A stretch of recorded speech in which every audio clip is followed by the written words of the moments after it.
राजा दुष्यंत और शकुंतला। शकुंतला स्वर्ग की अप्सरा मेनका और ऋषि विश्वामित्र की पुत्री थी।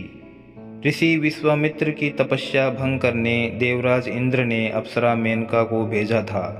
मेनका ने अपने रूप और यौवन से ऋषि विश्वामित्र की तपस्या भंग कर दी और दोनों का संसर्ग से शकुंतला का जन्म हुआ। जन्म के उपरांत ही मेनका ने शकुंतला का त्याग कर उसे वन में ही छोड़ दिया। संकुत नामक पक्षी से नवजात शकुंतला की रक्षा कर कण्व ऋषि अपने आश्रम ले आए और पक्षी के नाम पर उसका नाम शकुंतला रख दिया।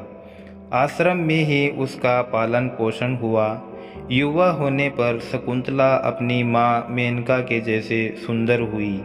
एक दिन आखेट खेलते हुए हस्तिनापुर नरेश दुष्यंत वन में आए और कण्व ऋषि के दर्शन की अभिलाषा में उनके आश्रम पधारे। द्वार से ही उन्होंने ऋषि को पुकारा। पुकार सुनकर शकुंतला बाहर आई। शकुंतला के रूप को देखकर राजा दुष्यंत मुग्ध हो गए। शकुंतला ने उन्हें बताया कि कण्व ऋषि तीर्थ यात्रा पर गए हैं। जब राजा दुष्यंत ने शकुंतला का परिचय मांगा तो शकुंतला ने बताया कि वह कण्व ऋषि की पुत्री है। कण्व ऋषि आजन्म ब्रह्मचारी थे, अतः शकुंतला का परिचय सुनकर राजा दुष्यंत आश्चर्य में पड़ गए। तब शकुंतला ने अपने जन्म और त्याग की कथा का वर्णन करते हुए बताया कि वह कण्व ऋषि की दत्तक पुत्री हैं। शकुंतला को देखते ही राजा दुष्यंत उस पर मोहित हो गए और उसके प्रेम में पड़ गए। इधर शकुंतला ने भी उन्हें अपना हृदय अर्पित कर दिया। इसलिए जब राजा ने उसके समक्ष विवाह प्रस्ताव रखा तो उसने स्वीकार कर लिया। वन में ही दोनों का गंधर्व विवाह हुआ।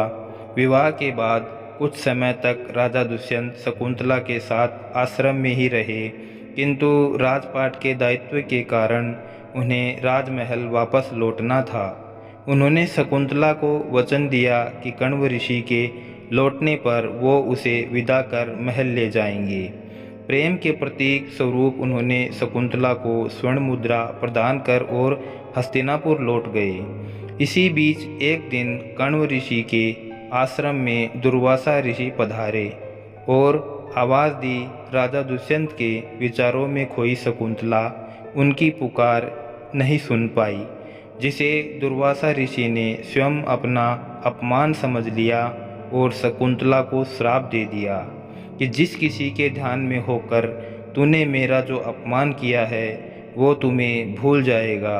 दुर्वासा ऋषि का श्राप सुनकर शकुंतला का ध्यान टूटा और वो अपने विचारों की दुनिया से बाहर आई और वह ऋषि के चरणों में गिर पड़ी तथा क्षमा याचना करने लगी।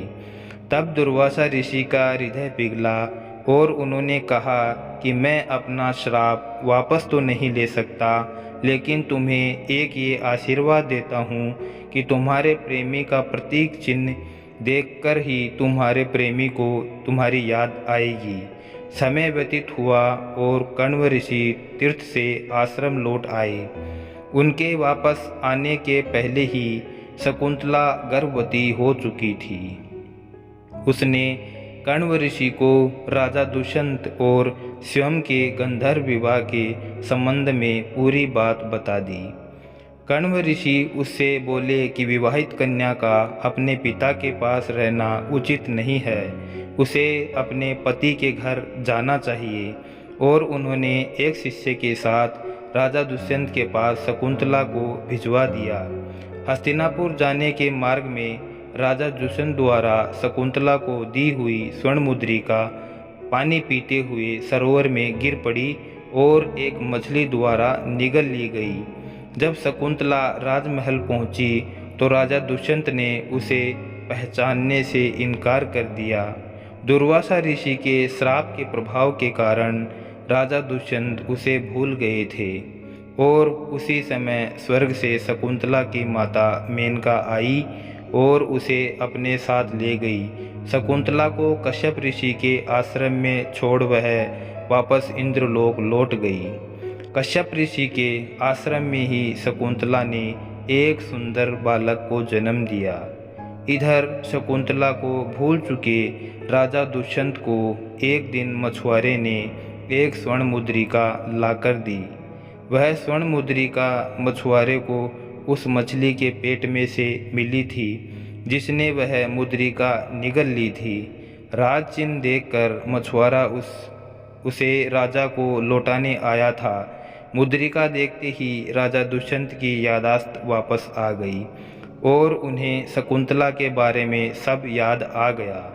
उन्होंने तुरंत सैनिकों को शकुंतला को ढूंढने के लिए भेजा, किंतु वे उसे ढूंढ ना पाए। स्वर्ग में देवासुर संग्राम छिड़ा हुआ था।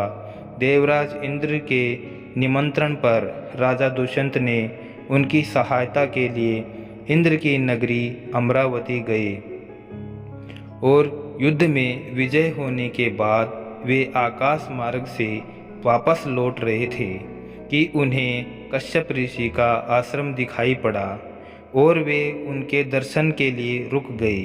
आश्रम के आंगन में राजा दुष्यंत एक सुंदर बालक खेलते हुए दिखा, जिसे देख उनका प्रेम उमड़ आया और वे उसे गोद में उठाने के लिए जैसे ही आगे बढ़े, शकुंतला की सखी ने उन्हें रोकते हुए कहा कि राजन, इस बालक को ना छुएं।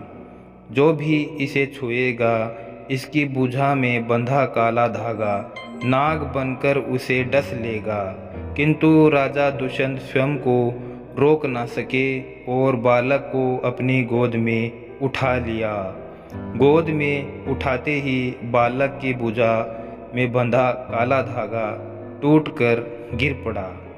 शकुंतला की सखी को यह ज्ञात था कि जब भी बालक का पिता उसे अपनी गोद में उठाएगा तो उसकी भुजा में बंधा काला धागा टूटकर गिर जाएगा। उसने जाकर शकुंतला को पूरी बात बता दी। शकुंतला राजा दुष्यंत के पास गई तो वे उसे पहचान गए। क्षमा याचना कर उन्होंने उसे राजमहल चलने को कहा। शकुंतला मान गई।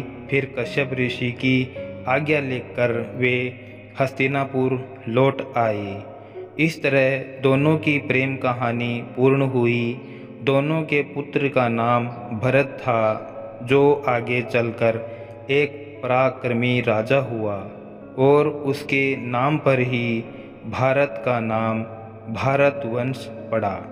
तो दोस्तों, उम्मीद करता हूँ कि यह कहानी आपको पसंद आई होगी। अगर कहानी अच्छी लगी हो तो एक प्यारा सा लाइक कर दीजिएगा और साथ ही साथ चैनल को सब्सक्राइब करके बेल आइकन ज़रूर प्रेस कर लीजिएगा। वीडियो देखने के लिए आपका दिल से बहुत बहुत धन्यवाद।